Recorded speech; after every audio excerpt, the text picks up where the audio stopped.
Hey guys, Eric here from TOURNA-MIX, the ultimate mix competition website. I hope you're doing well today.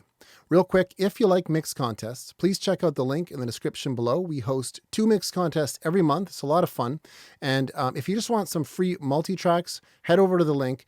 You can download 3 really good quality multi-tracks right from our website, totally free. You just have to subscribe. So today I'm back with another full mix walkthrough for you. This is a rock song, and I've got these 3 plugins pulled up here. These are from the company Noiseash, and I want to give a huge shout out to Noiseash for sponsoring us this month. They offered some really great prizes for our 2 contests, so huge thanks to them. And I did my entire mix using their EQs, okay? So for this mix, I decided to focus on their Need 81 console EQ as like my main EQ that would go on every channel. I also used the drive knob where it made sense to. And then I used the Rultech, which I've owned for almost a year and I absolutely love. This is their Pultec emulation, so I use this a few times as well. And I even use their Need 533 EQ on Mixed Bus. I'm newer to this plugin. I'm still getting my head around it. Love it though. Fantastic sounding EQ. So without further ado, let's check out this mix. And I'm going to show you all my settings. This is a revised mix, by the way. If you're a TOURNA-MIX member, you may have seen my Facebook post that my original mix that I posted was pretty sub-heavy. So I tidied things up. I think I got it sounding a lot better. Let's have a quick listen, and then we'll get to the processing.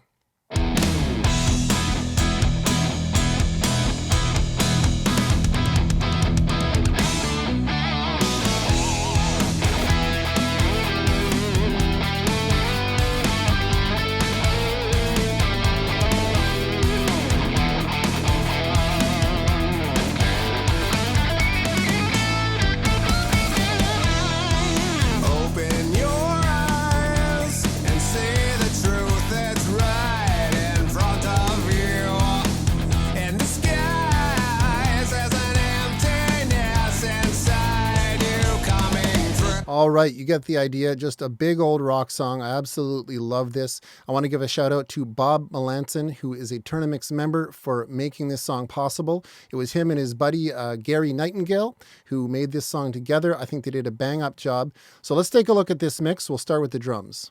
So let's just listen to the final mix drums. Here they are.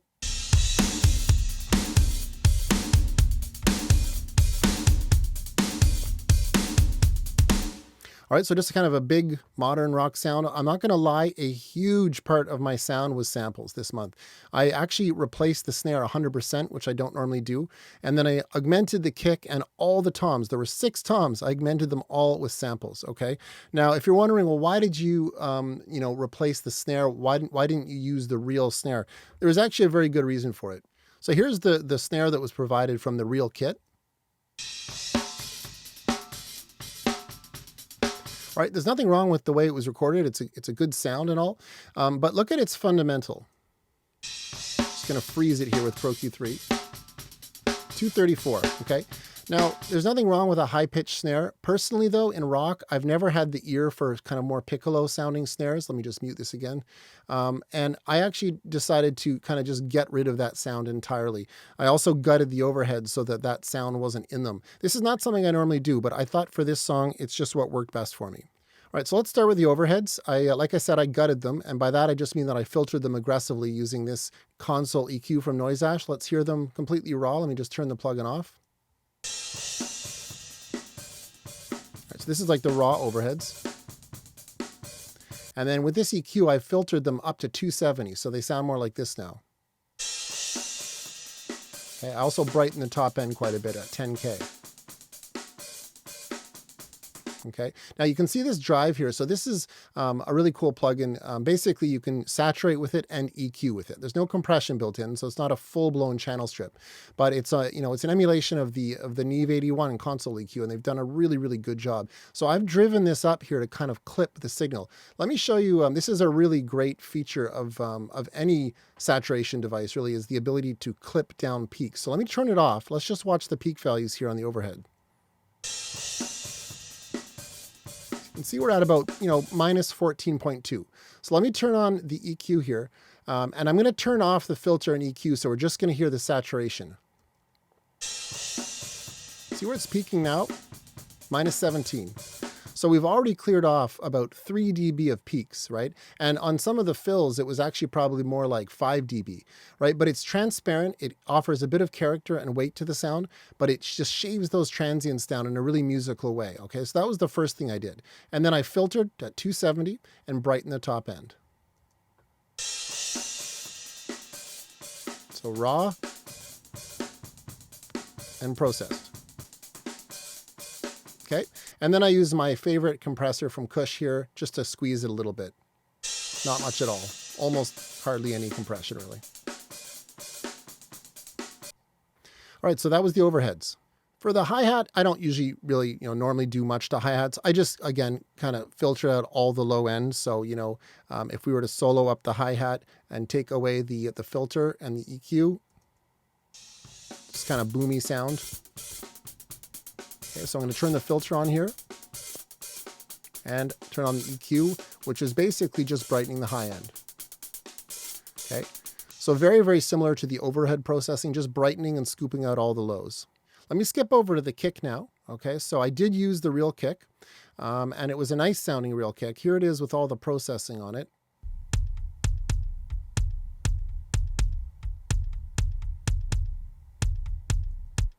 Sounds like they maybe gated it before they sent me the tracks. So let me just break down this processing. I'm going to turn off all the plugins here, and let's start with our console EQ. All right, so I used the filter set to 27 hertz. Okay, I found 47 just a bit too high, and then I boosted some subs at 56 hertz. So we've got almost a dB at 56 hertz. Okay, and it looks like I didn't do anything else with the EQ. I did use the drive. Again, this is going to hack down peaks and just kind of give a bit of character. So let me turn the plugin off. Here's the completely raw kick, and with the processing, very similar, just fills in the low end a little bit, okay? Then I added some compression.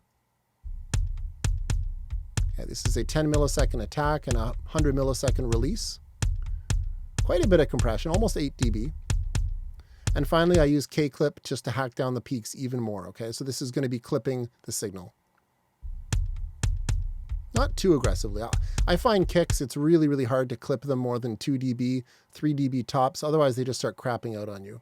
All right, so that was the kick. And like I said earlier, I totally gutted the snare. I just ditched the real snare. So here's the sample that I ended up with. Okay. I am sending it to a bit of plate reverb. So here's the dry sample without the send. And then with the verb. All right, so I decided not to render the samples so that I could show you what I chose. So you can see here I was auditioning quite a few. I had 4 snares, and I ended up going with 3 of them. Normally, I like to just choose 1 snare because you have less issues with phase and all that. But this time, I decided that this was going to be my combo. And I did have to invert the polarity on one of them, and I internally balanced it within trigger. Sometimes it's better to print audio tracks of all 3 and balance in your DAW, but I just decided to keep it in trigger. So this is the snare sample, and here it is with the drums. I thought it fit really well. Now, if you're wondering where those came from, this is the Seb Barlow pop punk pack. So this is, it's a rock song. It's not really a pop punk song, but I can't recommend that sample pack enough. I've got so much use out of it. Seb Barlow, just Google that. Honestly, it'll be money well spent. All right, so that was the snare. And as far as processing goes, I mean, it was a very, very, I think, I already kind of mixed the samples just by the balance, right? So I didn't have to do much to the actual track. I did clip it again using K-clip. It's always important to clip down your tracks if you're going to go for a loud master. All right, let me just close out trigger here. And then it looks like I might have EQ'd a little bit. It's just bringing out some of that body. Now remember, earlier I showed the snare was originally at 234, which is a fairly high-tuned snare. I went with something that was more at 200. I love the sound of 200 on a snare. It just feels meatier to me. All right, so I boosted that just a bit and took down just a little bit of that high end. All right, and that was the snare. Now there was also the kick sample, which I blended in with the real kick. And the reason there's 2 of them here is there was just a brief moment in the song where there were 2 kicks. So here's the real kick, and here's like a little, I guess, maybe like an overdub they did to give a double kick kind of a sound you can see here. All right, so if we listen to the sample, this is what I chose. Just to supplement. Let me play it with the real kick now. So that's them together. So if I mute the sample, right? They work really well in the end, I thought. If I mute either one of them, it sounds worse. Here's with just the sample. That's both, and then, right, that does not work. That works. And that doesn't quite work either. So they work well together. All right, so on the sample kick, I did use the console EQ, and it was very, very subtle. You don't usually have to process samples too heavily. If you do, you probably chose the wrong samples.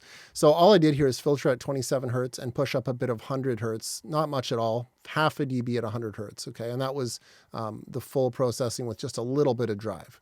All right, so let's, and then for the toms, like before I just get back to the full kit, for the toms, again, a large part of my sound was the samples. I found the real toms were pretty hard to work with. It's hilarious. I've never seen this many toms in a production before. Look at this tom fill here. I've got to hear this. So, you know, like if I were to play just the toms without the samples, let me just mute those. Here's the raw toms. All right, they got some reverb on them. Here they are dry. Okay, now that's with my best effort at processing them. But if I were to bring in all the samples now, it just gives you that sample, you know, support. And in the context of the mix, it made a huge difference. Here it is with everything, you know, in the mix, the full drum mix.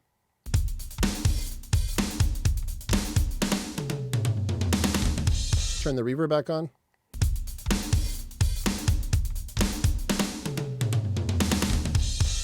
So I did EQ all of the real toms. You can see here I'm pushing up some mid-range at 5.5, 5.6K, adding some body, doing a little high pass here at 80 hertz. That was the basic story of all the toms. But in the end, again, it was the samples that really gave me most of my sound. So I'm not going to go into too much more detail than that.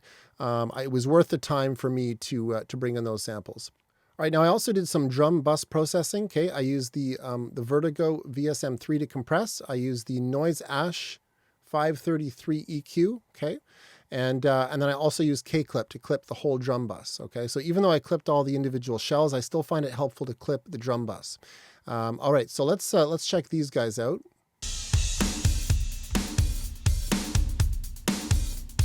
So pretty chill, you know, moderate compression. Is really only just kissing the needle here. I've got a slow attack at 20 milliseconds, 4:1 ratio, 100 millisecond release. And then with this EQ, this is a really great EQ for any source, but it's great on bus, on any type of bus work. It's just a great kind of analog, broad kind of EQ.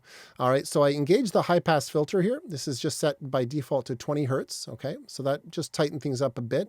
I did a little boost here. We've got at about 100 hertz. Okay, I'm pushing up quite a bit, 2 dB. Right, so that's warming things up for me. Then I've got a cut here. No, I don't. I have nothing on there. Sorry, it was right here that I've got a cut. So we've got almost 3 dB at 600 hertz. Okay, so let me turn this EQ off. Let me turn both of them off here. Here's where the drums were. Still sound pretty good. Here's with the EQ. Yeah. See how small it gets?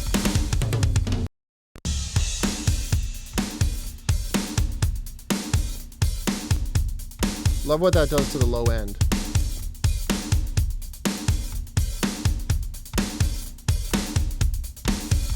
That absolutely transformed the kick. I love, love, love this EQ. And then the compression is, again, very, very subtle. Turn it on. You're not going to hear too much of a difference.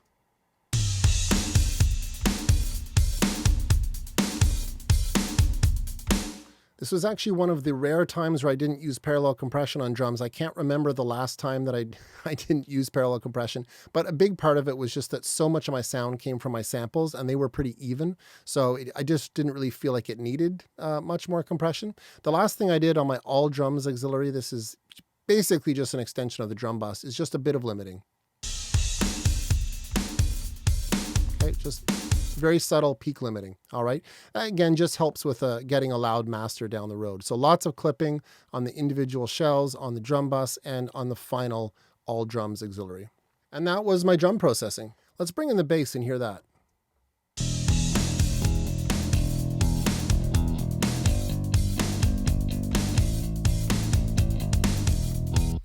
Gotta like that. So here's the raw bass. The bass was actually really nicely produced. I thought it just needed a lot of dynamic control. So if I were to take away all my plugins, it doesn't really sound that different tonally, right? Compared to, it almost just sounds like the exact same bass. And the reason I didn't do much to it is that I thought it sounded great on its own. So let me just turn these guys all off.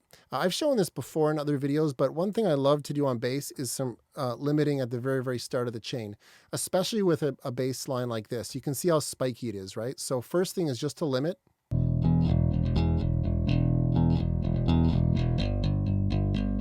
Not doing too much.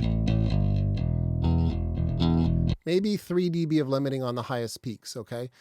So this is going to feed our compressor a more even signal, all right? So the next thing, of course, was our console EQ. I don't think I did much, though.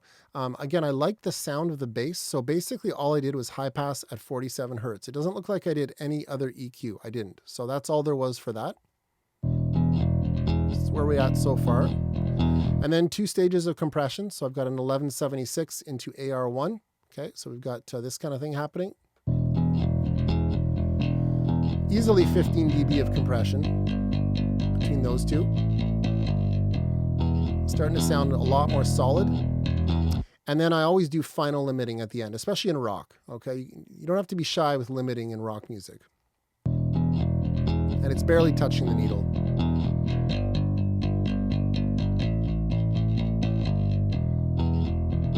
Not sure it's doing anything. Sometimes I put it there just as like a safety net where, you know, I know that the bass now cannot pass that limiter. All right, so that was the bass processing. Again, here with the drums, we're at this.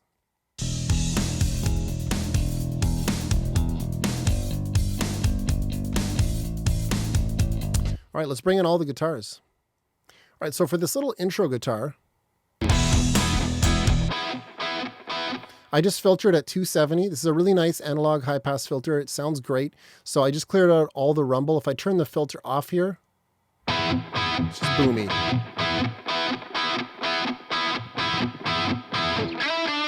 And that combined with some basic plate reverb is all I really felt it needed. I did add a compressor. This is the VLA3A from Black Rooster. About 5 dB of compression.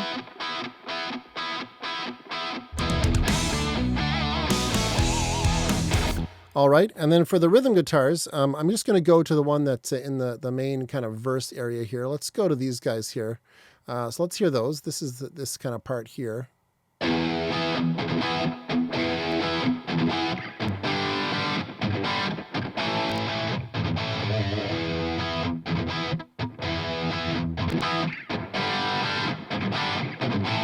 All right, so I made heavy use of the Noiseash EQs here, so I'm going to pull up the chain. Let me just turn the reverb off temporarily. All right, so the chain looked like this. I have the console EQ into some compression here with, again, the same LA3A style compressor, into some limiting and some final EQ. I'm going to turn off these 3 guys here first and just start with the console EQ. All right, so here we have a pretty aggressive high-pass filter at 150. Often I don't high pass, big guitars like this that high, but because of the way this EQ works, we only have 82, which felt a little low, and 150, which was a bit high. I went with 150. Now to compensate, I use this shelf here, okay, it's set to 330 hertz, and I boosted a little bit. Looks like about half a dB. So that's to kind of compensate to add a bit more warmth. And it doesn't look like I did anything else. That was pretty much it. So if I turn this off, it's a bit dark.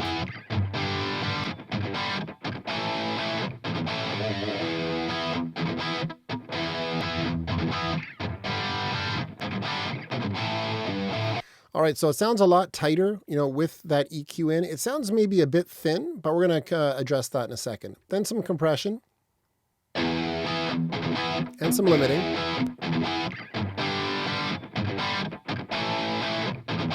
All right, and then some final EQ. Now on this guy here, this was another attempt to warm things back up a bit. So I'm going to turn that on. I've got 30 hertz, which is very low, obviously, but this low shelf extends way up into like 300-400 range, okay? So I'm pushing up some subs on them, and then I'm adding quite a bit of 300 hertz, all right? So let's hear this guy. Let me turn the whole thing off.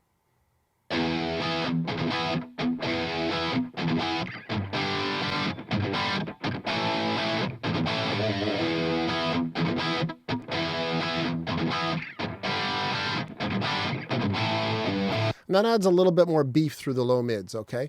And then finally, I did add some reverb. This is a basic kind of plate reverb here. Let's hear it with that. It's this guy here from UAD.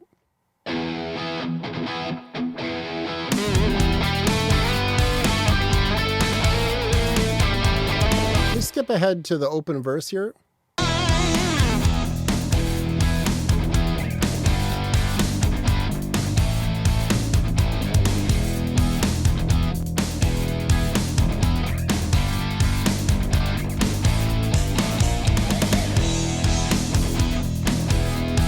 That was my final main rhythm guitars. There were a bunch of lead guitar parts, and I'm not going to spend too much time on them because it was sort of, you know, in rock, lead guitars, in my opinion, usually just need an aggressive high-pass filter and some compression. You know, you've already got the rhythm, so we don't need a lot of warmth on them. So I probably, 270 hertz high-pass filter, again, just to clear out all the lows.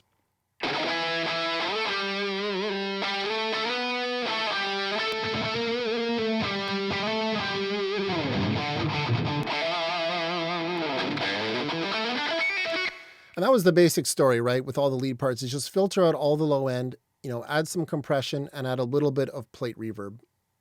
You can see I'm compressing pretty heavily.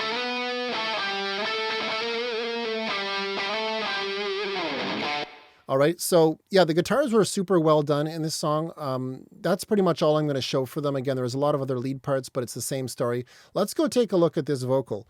Now, it was a great performance. This guy has incredible range. I mean, he's hitting notes that I can't even come close to in this song. Let's take a listen to the vocal fully mixed for a second. Open your eyes and see the truth that's right in front of you. And the skies as an emptiness inside you coming through. Memories are shadows in the window passing by. All right, so you can see quite a transformation there. The raw vocal, it was a good recording, but it was crazy bright. You can tell it was compressed on recording date. Okay, so it actually sat in the mix pretty well with no processing, but I just found it way too bright. So let me just take everything off again. So we're gonna start raw, and again, listen to how sort of shrill this is.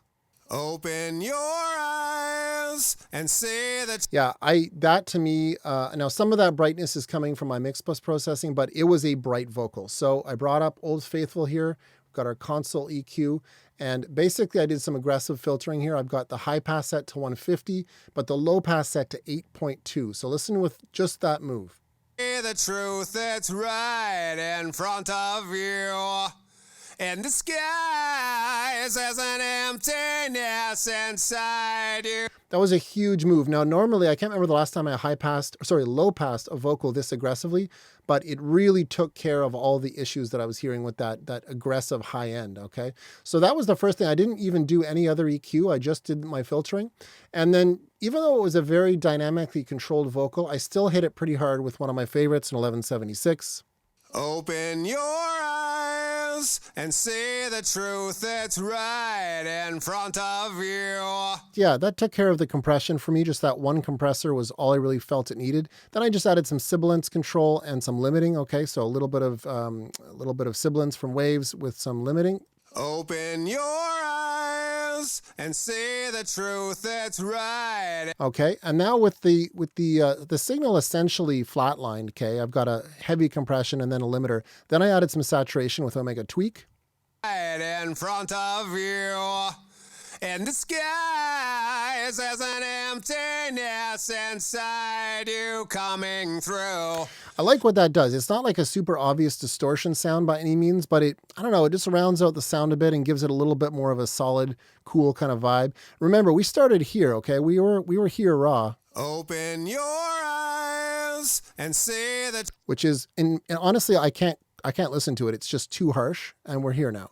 The truth that's right in front of you. Big change. I used Soothe to tame the mid-range just a little bit. And the skies as an emptiness inside you.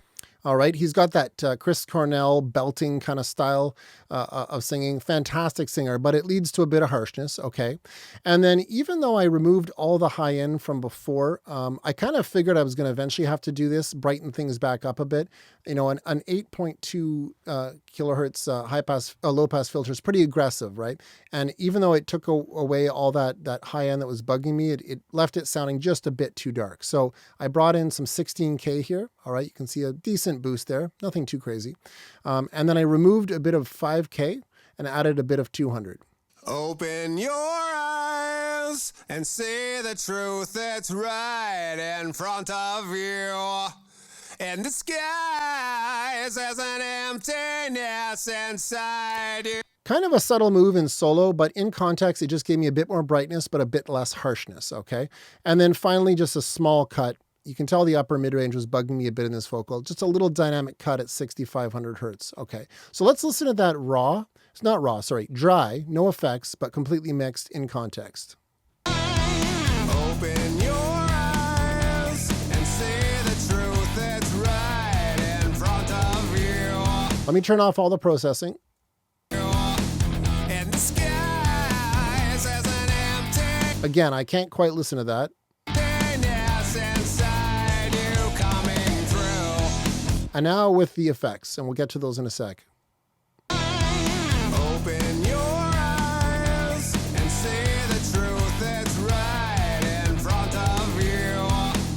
And the sky is as an emptiness inside you coming through. That filtering job was the main thing I did, and it was huge. Sounds great to my ear. Right, so for effects, I did what I do on almost every mix, it seems. Okay, I feel like a broken record talking about these effects, but they just always seem to work. So I don't try to reinvent the wheel. I've got a simple 2-second plate reverb, okay? This is the same plate I used for the guitars. I just used one plate for everything in this song. It's about probably, I don't know, a 30 millisecond pre-delay on it. But yeah, just a good old faithful EMT. All right, so let me just play that guy. Let's just solo up the vocal here. So we've got just kind of a little bit of ambience going. Open your eyes and see the truth that's right. Okay, nothing too exciting there, but it helps just put it in the song, I guess. Then I've got a stereo delay, which is this guy here. Open your eyes. It's an 1/8 note delay. It's right in front of you. And the sky. Open your eyes. Right, so I love that side-to-side thing that stereo delays do, and basically I'm using the width control here to make that stereo. It's not like an 1/8 note on one side, quarter on the other. It's just an 1/8 note, but because of this width, it widens out, you know, the return and makes it stereo. So I've got that going, and then finally I've got some micro shift, which sounds so good to me on most pop and rock stuff. See the truth that's right in front of you. Right. Open your eyes and see the truth that's right in front of you. And the sky is as an emptiness inside you coming through. And the effects just give it that final gloss, makes it sound, you know, like a record, for lack of a better way of putting it. So here again is the final mix. Open your eyes and see the truth that's right in front of you. And the sky. Now let's take a look at the mix bus processing, because this was pretty big. Without this, the mix really falls apart. So I started with one of my absolute favorites, which is the Noiseash Tech. I can't remember the last time I've done a mix without this thing. Just a great emulation of the Pultecs. I never used the real ones, obviously, but there you go. Sounds good to my ear. So pushing up some high end, pushing up some lows, but also cutting them, which is a classic Pultec trick. Often I'm going much higher than this, but in this song, it didn't seem to need it. Pushing up a bit of 4K, bit of 1K, and that's pretty much it. Let me turn this guy off.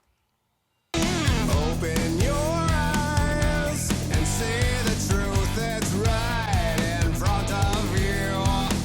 And the sky is as an emptiness inside you coming through. Memories are shadows.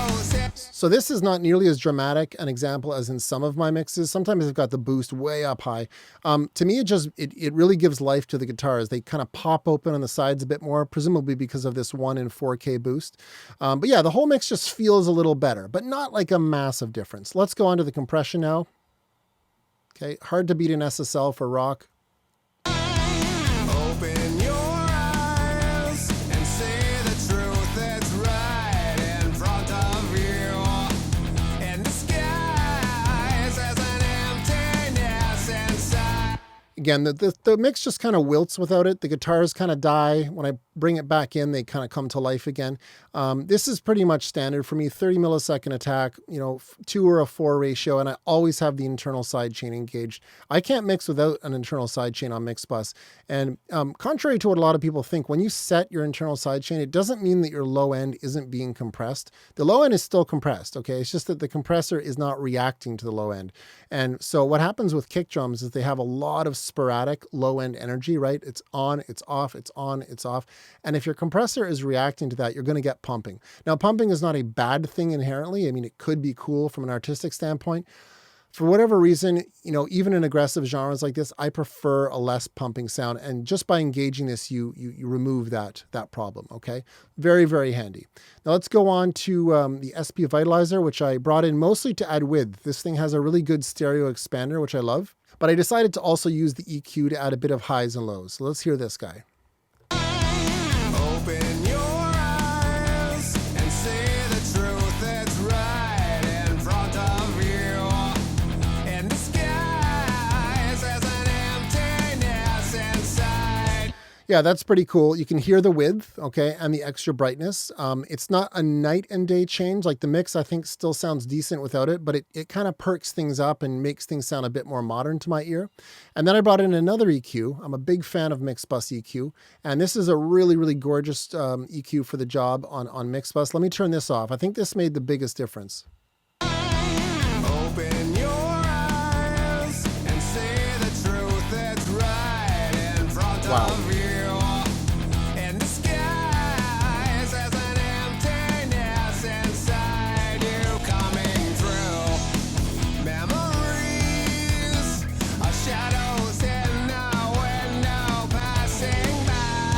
So to me, that literally sounds like the difference between something that has been nicely mastered and not. It is a huge change. Of the 3 EQs that I showed, this one had the biggest effect. And essentially, I'm pushing up about 1 dB at 12K, okay? And then 2 dB, a full 2 dB at 9K. Now, that might have been pushed up a little high. I do love what it's doing, but it's possible that lowering that a bit might sound better. But yeah, so 2 big boosts there. I've got a big boost down low here. I love this low end push. This is an amazing EQ. So 100 hertz, we've got, looks like 1 dB.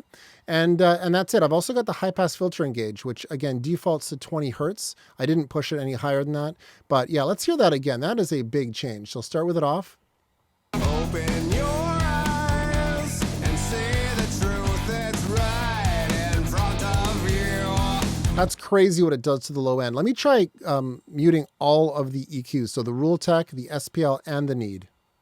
And the sky says an emptiness inside you coming through. Memories are shadows in the window passing by. 'Cause in my That's just amazing, that last one, how much energy that adds. All right, then I've got Kelvin, and I brought this in mostly to try to crush my mix down a bit, get the peaks down so I could get a louder master. So we've got 2 different types of saturation. I've got the clipper engaged. Let me turn this guy off. This is going to be more subtle, but I did like what it did to the sound. open your eyes and see the truth that's right in front of you.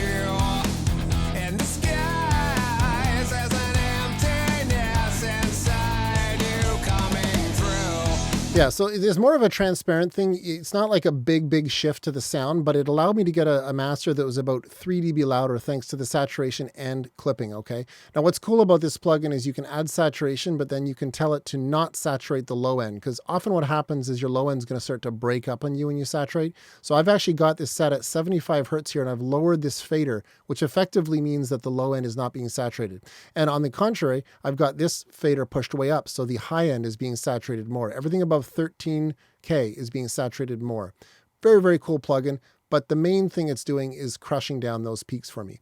All right, now then I think I mentioned earlier, I had some issues with my original mix this month being way too subby, way too sub heavy, kind of messy sounding. It was a quick mix for me, threw it up. A few days later, it came back, realized it needed work. So I consulted with a few friends, one of them actually being TOURNA-MIX member Guillaume Bonaventure, which is, probably one of our best mixers. And he's just said, listen, I think you have too much subs in the side. So I filtered out just on the sides here, everything below 40 hertz, and also added an additional high pass filter affecting the whole mix at 20 hertz. So I have 3 high pass filters on my mix bus. Normally I don't have one. So yeah, you can tell I went down a wrong path somewhere and had to compensate. So that's it. We've got our final limiting here, which let's see how much of that's doing. Open your eyes and say the truth. Yeah, so you can see here, it's only doing about 2 dB of limiting, but this master does actually hit, I think, -7 or maybe -8 LUFS. Let me turn off Kelvin and see what happens here. If I turn this off, Open your eyes. you can see far more dramatic limiting, more than I'm comfortable with. Okay, I don't trust limiters. I'm not good enough at using limiters to trust them beyond about 3 dB of limiting. So that's kind of why I brought in Kelvin. It sort of helped share the load of limiting a bit. All right, so that is the final mix there. Again, this last plugin is just gain. Don't pay attention to that. It was a lot of fun exploring the Need console EQ here, the 1081. They also have a 1084, which I used in my other mix, and I'll show that in my next video. But yeah, great tool. Really great company too. Super generous to have sponsored us this month. So one final thanks to them. And I think on that note, I'm going to sign off. I hope you guys learned something. The main thing was for the drums was just bringing in some good samples. No offense to the drum recording. It was a great recording, but I wanted things to sound modern. The guitars were all super well done, just needed a little bit of EQ and basic, compression. And then there's that vocal, which I had to dig into pretty hard. Anyway, I'm really happy with my new toys. I was given a copy of these as well. And so thanks again to Noiseash. Thanks again to all of you for watching today. And I hope you're all enjoying this month's songs. Eric from TOURNA-MIX. We'll talk soon. Take care.